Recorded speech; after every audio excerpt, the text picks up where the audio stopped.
Kaixo, Gabon, eta ongi etorriak Hamaika Telebistako kultur zulora. Gaurkoan gurekin Santi daukagu, berak ekarriko dizkigu gaur gomendioak. Aurrekoan Mexiko eta New York aldean egon ginen, eta gaurkoan ez gara New Yorkera joango, baina bai komiki bat ekarriko dugu, askotan ekartzen ditugu gurera komikiak, literatura irakurtzeko beste modu bat bai dira. Eta Santi, zuk ekarri duguzu, nik ez daukat irakurrita, baina komentatu didasunagatik, nahiko pinta ona dauka. Bai, historia polita, komikia Antonio Altarriba eta Kim marrazkilaria egindako komiki bat da. Gidoia Altarribarena da, eta marrazkiak Kimena. Kim oso marrazkilari famatua komila tartean da, aldizkari oso famatu batetan irtetzen dalako El Jueves aldizkaria, eta bertan pertsonei ezberdinak egite ditu, Martínez el Fatxa eta horrelako pertsoneien egilea da. Historia honetan, Altarribaren naitaren historia kontatzen dago. Da zelan, bizitza oso gogorra pasa behar izan zuela, gerra garaia, erbesteratua izan zen gerra ostean, eta kontatzen du gehien bat, bere txakur bizitza hortatik bizi izan zituen esperientza guztiak. Egileak, kontatzen ditu historiak bera aita balitz moduan. Ez da kontatzen hirugarren pertsonan, ez da azaltzen hirugarren pertsonan.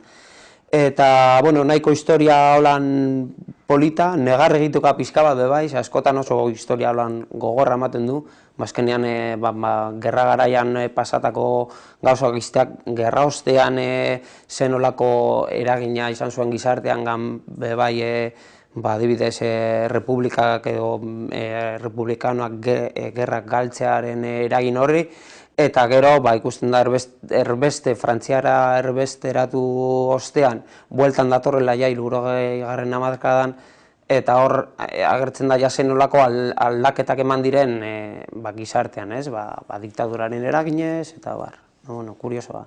Negar egiteko komiki bat dela esan duzu, zuengana hurbiltzen den jendea ohituta dago horrelakoak irakurtzera edo eskatzen dira?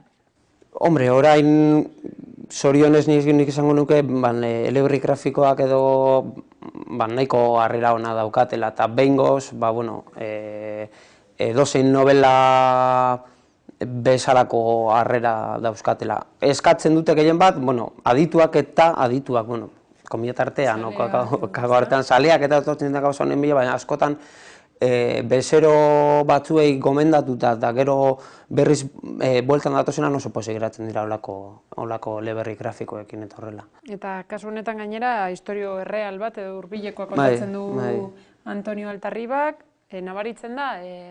Bai, nabaritzen da, gogorra dela gehien bat, empatia pizka bateaz, egilearen empatia pizka bateaz hor ikusten delako bere aitak jasan zuen bizitza edo bizi behar izan zuen bizitza. Gogorra da azken finean azaltzea zure aitak zenolako penuriak pasa dituen bizitza osoan zehar, eta egia esan ni nahiko identifikatu nintzen berarekin gehien bat horregaitik, ez? Ez gure belaunaldiak horrelakorik pasa dugulako, danadalako, baina familia guztietan dago aititeren bat edo pertsonaren bat horrelako bizitza bat jasan duela, eta, kuriosoa. Etxean entzundako historioak bergogoratzeko aukera horretan, ezta?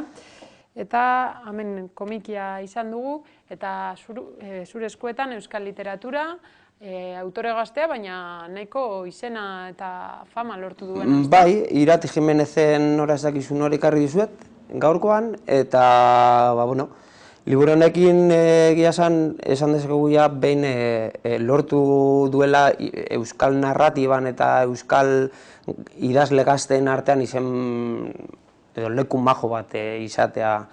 Irati Jimenez, dakizunez, Edorte Jimenezen alaba da, euskal idazlea bebai, eta liburu honetan aurkezten digun liburua da, oso bibentzia, hiru pertsonei ezberdineko bibentzia ezberdinak beraien ikuspuntuetatik jorratuak, eta gero aman komunean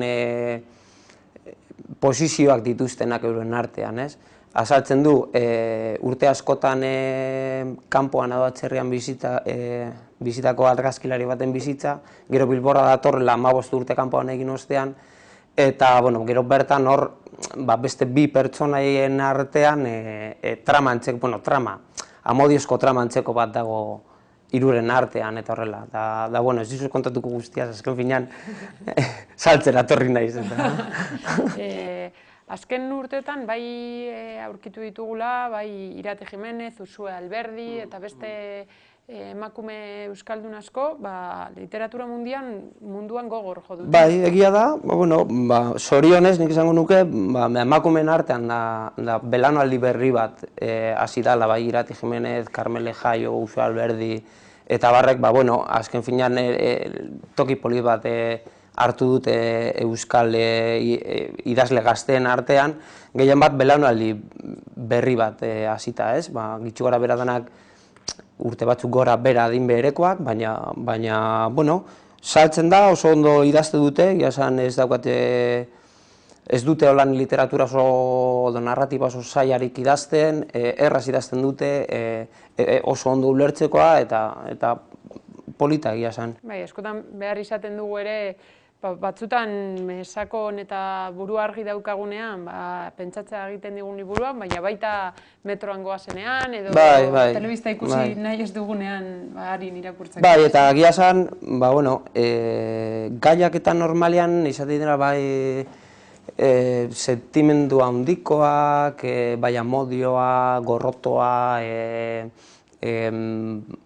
gizartearen kontemporaneo edo hori da, eta horren artean egia da, gauza majoak argitaratzen ari direla.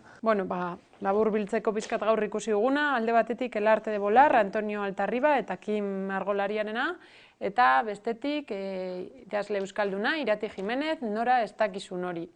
Hori da gaur Santik ekarri diguna, baina badakizue datorren astean gomendio gehiago ekarriko ditugula ona Hamaika Telebistako kultur zulora. Ondo segi.